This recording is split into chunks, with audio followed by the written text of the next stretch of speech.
Hey guys, it's Brian Max again on MotoManTV. Because our pal Motoman is still recuperating and we do wish him a speedy recovery, this is the second part, the second episode of that Mercedes AMG Global Drive that Motoman missed. And here we are on Angeles Crest Highway to test out this, the 2020 Mercedes AMG GLE63S.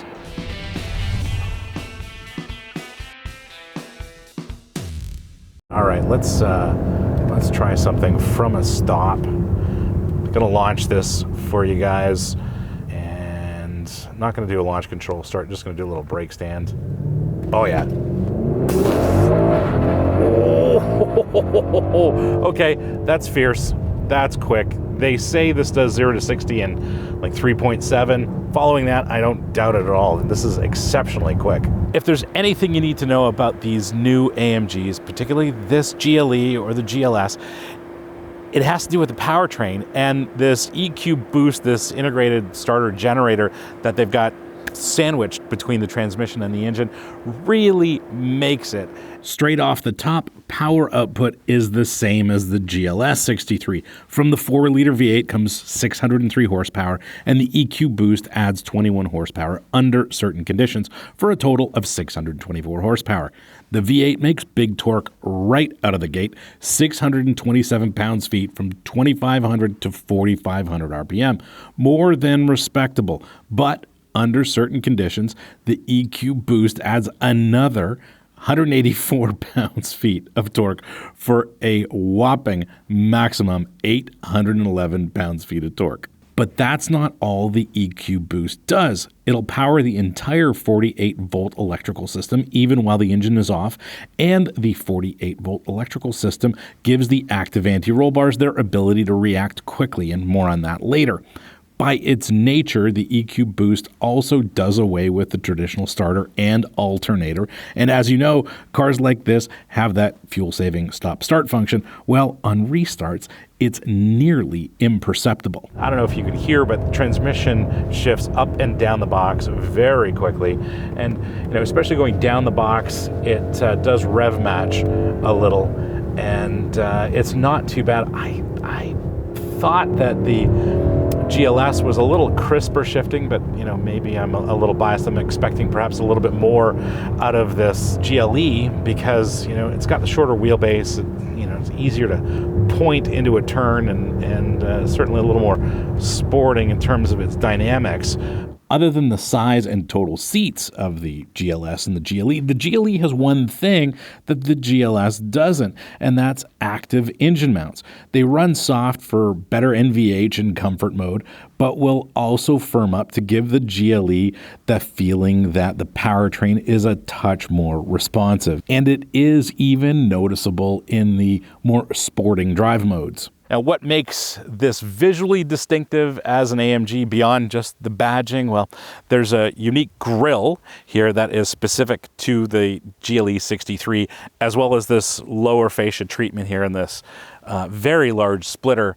Of course, there are the big wheels and the wheel arches. Those are kind of subtle, so that, you'd be hard-pressed to tell that this was a real AMG with just those wheel arches. The side skirts as well. There's a new rear bumper with a diffuser treatment at the bottom. I doubt that that actually works at any kind of speed. And as well, there are the AMG sort of square oval exhaust tips. There is one option package that I would add, and it's the night package, which turns all of this silver and chrome trim into black, and I think that would make the shape of this look slightly less awkward. I'm gonna throw it into race mode, and we're gonna talk about that. And that firms up the suspension. That's everything that that's the air suspension, that's the dampers, that is the active anti-roll bars. And this is an SUV, so it doesn't corner as flat as, an AMG GT, for example, but it's not too bad. You do feel it lean over a little bit, but that active anti-roll bar system just works magically. It does keep it relatively flat. What I do love about the short wheelbase is that, it's just a little pointier than the GLS, and that's great. It's a little more agile, and you can throw it through the corners a little bit easier. However, The compromise is ride comfort. And, you know, you're not going to be doing this kind of driving every single day. But with the GLS, the ride comfort was much better, and that of course has to do with its significantly longer wheelbase. That said, we've got Sport Plus, Sport, Comfort. We're going to back it off to Individual, and then we've got a Slippery program, and then the off-road, trail, and sand programs, which we really don't want here. So I'm going to dial this back up to race again, and we're back to having fun.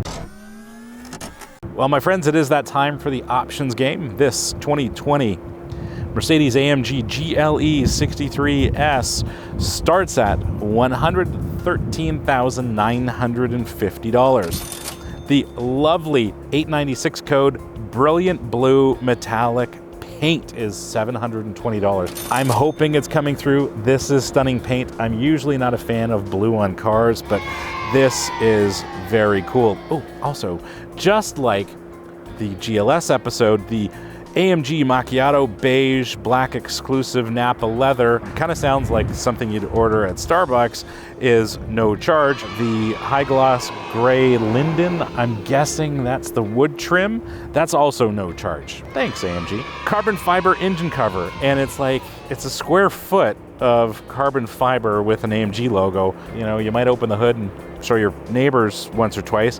That's $1,500. AMG Performance steering wheel in Napa Leather and Dynamica. I love the steering wheel. It's shaped perfectly. It's the right size.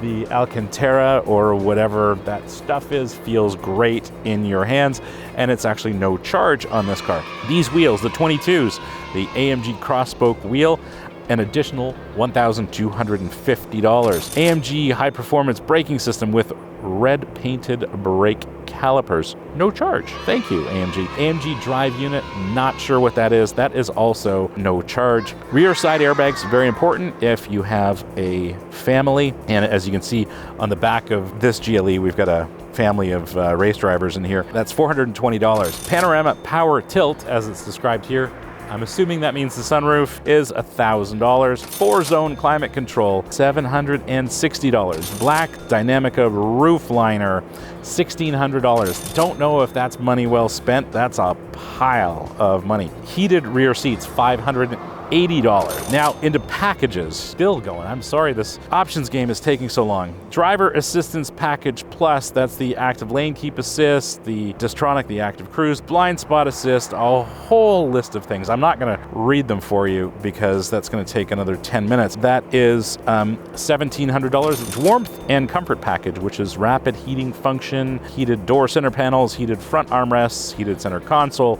That's $1,050. The energizing in capital letters Comfort Package Plus, Air Balance Package, active multi-contour front seats with massage function, a well-spent $1,650. The Acoustic Comfort Package, also important, increased cabin insulation, windshield with infrared reflecting film, side windows with acoustic infrared absorbing film, also well spent, $1,100. And the most expensive option on the entire list is the lovely Burmester sound system at $4,550. And with this sound system, we could actually play a game and count the number of Burmester speakers in this thing. Delivery and destination is $995 for a grand total of $133,075. Like the GLS 63, this GLE 63 has massive brakes. They are single-piece rotors, but they're drilled and slotted. And I don't know if these brakes have been abused previously. There's not a lot of miles on this GLE, but this pedal is softer than I'd like it to be. And the GLS, I didn't find that. In addition to this 4MATIC system, it's also got an electronically controlled limited slip diff. They're especially confidence-inspiring under braking because the diff's open, the car's free. It's not doing anything funky at the rear under braking. So you've got a tremendous amount of confidence when you're hustling something with an E-diff, and I certainly do in this case. But you know, every time I turn it into a corner, I am reminded it is a very large SUV and not a sports car.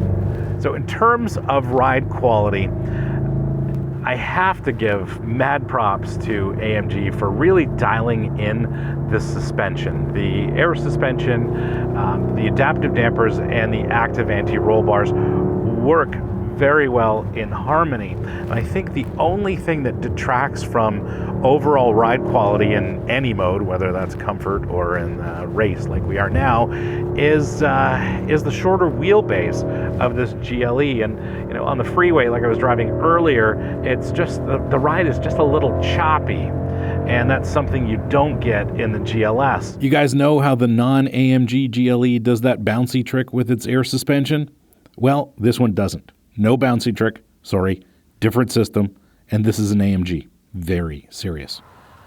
Thanks for hanging out with me today and having a look at this 2021 Mercedes AMG GLE63S. Hope you liked this piece, and if you did, well, you're not new to YouTube, you know what to do. If you're going to subscribe, make sure you turn on your notifications. And on this channel, we only have one ask. This content is free, so we only ask you one thing, and that's to share this episode on your social, especially on Reddit. Anytime you guys do that, we see a nice lift. So please do share this on Reddit. If you have any questions, please leave them in the comments below. I'll get back to you as soon as I can. And as you guys know, I'm subbing in for our pal MotoMan, and I'd love your feedback. Let me know what you think and how I did with this episode. And of course, if there are any questions for anything I didn't cover, please do leave them in the comments below, and I'll get to them as soon as I can. Thanks again for watching, and I'll see you again next time.